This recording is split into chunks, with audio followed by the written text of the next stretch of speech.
مسلمانوں میں جہالت بہت زیادہ ہے، پڑھا لکھا آپ کو بہت ہی کم ملے گا اور فتیان زیادہ ملیں گے، مولوی کم ملے گا، مفتی زیادہ ملے گا، جاہل مفتی فتویٰ دینے والا حد ہے، تعلیم سے وابستگی تو نہیں ہے، تعلیم سے ذرہ برابر بھی تعلق نہیں رکھتا ہے اور فتویٰ پر فتویٰ دے رہے ہیں۔ عبادت و بندگی نہیں ہے، بہروپیے کے ساتھ رہ کر بہروپیہ بن کر بڑے بڑے دعوے کرتا ہے، ہم رسول کے برابر ہیں تو ہم ولی اللہ کے برابر ہیں، ہم قطب کے برابر ہیں۔ جب رسول کے برابر ہو ہی گئے ہو تو نماز پڑھتے کیوں ہو؟ جب رسول کے برابر ہو ہی گئے ہو تو تم اپنی الگ نماز تلاش کرو۔ جب رسول کے بتائے ہوئے طریقے پر روزہ کیوں رکھتے ہو؟ جب رسول کے برابر ہو ہی گئے ہو، رسول کے بتائے ہوئے پر خیرات کیوں کرتے ہو اور جنت جنت خدا سے جنت کیوں مانگتے رہتے ہو؟ رسول کائنات تو سب کو جنت دلائیں گے تو اپنے باپ کو بھی تو کم سے کم جنت تو دلا دو، بیٹوں کو جنت دلا سکتا ہے، تمہاری تو اپنی خیریت ہی نہیں ہے کہ تم کدھر جاؤ گے، نفسی نفسی کے عالم میں کدھر کیا ہوگا تمہیں تو خبر بھی نہیں ہوگی۔ ارے برابری کا مطلب یہ ہے کہ آدمی کو جب عہد مل جائے تو وہ عہدے دار کا محتاج کیوں رہے گا، اور عہدے دار کا جب محتاج ہے تو اس کا دھوکہ ہے، اس کا معاملہ گڑبڑ ہے، یہ زبانی دعویٰ ہے، یہ فریب ہے، دغا بازی ہے، مکاری ہے، دھوکہ بازی ہے۔ رسول رسول ہیں اور نبی نبی ہیں اور یہ عام جو ہیں خاص نہیں ہو سکتے۔ اللہ اکبر، یہ جھگڑا لفڑا کیسے پیدا ہوا؟ ظاہری میں تو کوئی جھگڑا ہی نہیں تھا۔ ابو جہل کی انکاری تو دیکھنا ذرا، ابو جہل کا انکاری بہت ہی بڑا تھا، رسول پاک صلی اللہ علیہ وسلم نہ بتائے تو یہ ابو جہل کو بھی خبر نہیں ہوتی، ابو لہب کو بھی خبر نہیں ہوتی۔ اچھا کیا ابو جہل نے جو کچھ کیا اچھا کیا، نہ پوچھے ہوتا، نہ لڑتے ہوتا، نہ جھگڑے کیے ہوتا تو ان آیتوں کا نزول کیسے ہوتا؟ اعتراض کیا تو جواب ملا، او لوگوں سنو اور قیامت تک کے لیے یہ آیتیں گواہ ہو گئی ہیں۔ نبی صلی اللہ علیہ وسلم گئے تو کیسے گئے؟ قرآن نے بتا دیا کہ مسجد حرام سے مسجد اقصی تک اوپر کا کس نے بتایا؟ رسول پاک صلی اللہ علیہ وسلم نے خود بتایا۔ ابو جہل طعنہ زنی کرتا تھا، تنقید کرتا تھا، کس پر؟ نبی علیہ السلام پر۔ اپنی حیثیت کو ابو جہل نے نہیں دیکھا، اپنی ذات کو ابو جہل نے نہیں دیکھا۔ پوچھ بیٹھا، اے نبی، اے محمد صلی اللہ علیہ وسلم، ذرا بتاؤ تو دعوی نبوت کرتے ہو تو آج کچھ عجوبہ ہوا ہے کہ نہیں ہوا ہے؟ تو میرے آقا علیہ السلام نے فرمایا بالکل عجوبہ ہوا ہے۔ ابو جہل نے کہا کیا ہوا؟ آقا علیہ السلام نے فرمایا رات کے تھوڑے سے حصے میں مسجد حرام سے مسجد اقصی تک میں گیا، سینہ دہل گیا ابو جہل کا۔ یہ جملہ سرکار کا سننے کے بعد پھر پوچھا ابو جہل نے اور کیا ہوا؟ مسجد اقصی میں تمام انبیاء کرام کی نماز پڑھائی، مسجد اقصی کے بعد ساتوں آسمان کی سیر کی، سدرۃ المنتہا تک گیا، عرش پر گیا، لامقا تک گیا، جنت اور دوزخ کی سیر کی، گنہگاروں کو دیکھا، کس پر عذاب ہو رہا ہے، کس پر عذاب نازل ہو رہا ہے ان کو بھی دیکھا، کون کون عذاب میں گرفتار ہے ان کو بھی دیکھا، سب کو دیکھا۔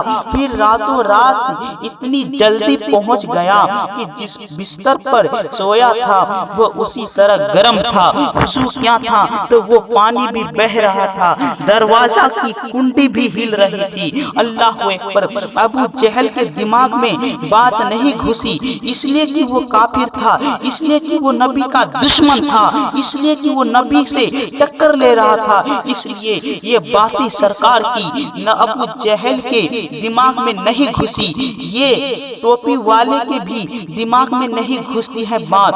جب ابو جہل کے دماغ میں وہ بات نہ گھسی، کم سے کم یہ ٹوپی والے کے دماغ میں تو کم سے کم بات تو گھس جاتی، لیکن نہیں، آج یہ ٹوپی والے کے بھی دماغ میں سرکار کی بات نہیں گھس رہی ہے، یہ دیوبندیوں کے دماغ میں، ٹوپی والوں کے دماغ میں اور دیوبندیوں کے دماغ میں بھی آج سرکار کی بات نہیں ڈھک رہی ہے، آج وہابیوں کے ذہن میں یہ بات نہیں گھس رہی ہے۔ اس لیے نہیں گھس رہی ہے کہ آج یہ دیوبندی رسول سے ٹکر لے رہے ہیں، آج یہ وہابی رسول کے بارے میں خلاف بول رہے ہیں، اس لیے آج وہابیوں کے ذہن میں یہ بات نہیں ڈھک رہی ہے۔ گھساؤ گھساؤ،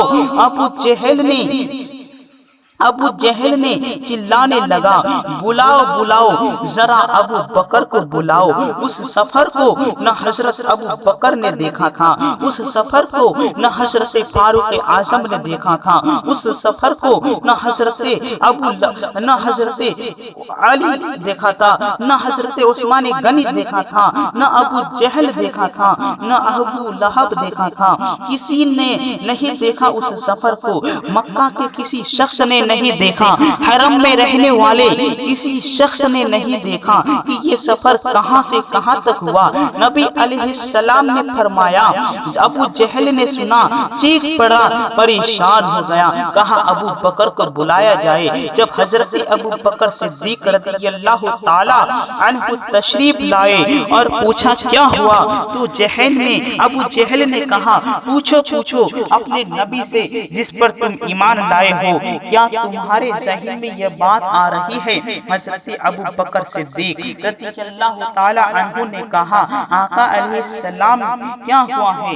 آقا علیہ السلام نے فرمایا، سبحان الذی اسری بعبدہ لیلا، رات کے تھوڑے سے حصے میں مسجد حرام سے مسجد اقصی تک گیا اور وہاں تمام انبیاء کرام کی نماز پڑھائی۔ ہماری اقتداء میں تمام انبیاء کرام نے نماز پڑھی، پھر وہاں سے ساتوں آسمان کی سیر کی، سدرۃ المنتہا تک گیا، اس کے آگے عرش تک گیا، لامکاں تک گیا، خدا سے ہم کلام ہوا، جنت اور دوزخ سب کو دیکھا، حور و غلما سب کو دیکھا، پھر واپس آ گیا، اور جب آیا تو بستر گرم تھا، وضو کا پانی بہ رہا تھا، بس یہی تو بات ہے۔ یہ سن کر حضرت صدیق اکبر نے کہا، اے میرے آقا علیہ السلام، آمنا صدقنا، ہم ایمان لائے جو آپ کہہ رہے ہیں اور ہم نے آپ کی بات کو سچ مان لیا۔ فرق تو یہی ہے دوست اور دشمن میں، فرق یہی ہے ایمان والوں میں اور بے ایمانوں میں۔ اللہ اللہ، سنا تو دونوں نے ایک کو برداشت نہیں ہوا اور ایک کو برداشت ہو گیا۔ ابو جہل برداشت نہ کر سکا آقا کی بات کو، اور ابو بکر نے آقا کی بات کو برداشت کر لیا، اور کو قرینے سے برداشت ہوا، کہہ دیا آمنا صدقنا، آپ نے جو کچھ کہہ دیا اور ہم نے سچ مانا، اس پر ایمان بھی لایا۔ ہو نہ گئی بات، دونوں انسان ہیں، دونوں مکہ میں رہنے والے ہیں اور دونوں حرم کی زمین پر پلنے والے ہیں۔ کون اس میں دانش مند تھا، کون اس میں عقل والا تھا اور کون اس میں بے وقوف تھا؟ مکہ کے کافر کہہ رہے تھے ابو جہل دانش مند ہے، ابو جہل عقل والا ہے۔ اچھا سوال کر دیا مکہ کے لوگوں نے، ایمان والے سے پوچھئے تو کہتے ہیں پکا جاہل تھا ابو جہل، دانش مند تو حضرت ابو بکر صدیق تھے، عقل والے تو حضرت ابو بکر صدیق تھے، ایمان والے حضرت ابو بکر صدیق تھے۔ ابو جہل تو اپنے آپ کو عقل والا بن گیا تھا، ابو جہل اپنے آپ کو دانش مند سمجھ رہا تھا، اس کے پر چکے اڑ گئے تو اب وہ لڑنے لگا۔ حضرت ابو بکر صدیق کی گواہی کی بات تھی، بہت سے لوگ سچے گواہوں کو بھی نہیں سنتے، پارساؤں کو بھی نہیں سنتے، غوث اعظم کی بھی نہیں سنتے، اور خواجہ غریب نواز کو بھی نہیں سنتے، اور بریلی کے امام احمد رضا خان فاضل بریلوی علیہ رحمت رضوان کو بھی نہیں سنتے۔ وہ اپنی ترخانے رہتے ہیں۔ او لوگوں، ان دیوبندیوں سے بچ کر رہنا، ان وہابیوں سے بچ کر رہنا۔ ارے ابو جہل نے رسول اللہ کو اپنی طرح کہہ دیا اور اپنے آپ کو نبی کے برابر کہنے لگا، اپنے آپ کو عقل مند سمجھنے لگا۔ اگر عقل مند ہوتا ابو جہل تو اپنے نبی کو نہ اپنی طرف بشر کہتا، بلکہ عقل مند تو حضرت ابو بکر صدیق تھے جو اپنے آپ کو اب نبی کے برابر نہ کہہ سکے۔ اللہ اکبر۔ میرے آقا صلی اللہ علیہ وسلم کے پیارے دیوانوں، بات یہی تک ختم ہو، کیونکہ واقعہ بہت ہیں اور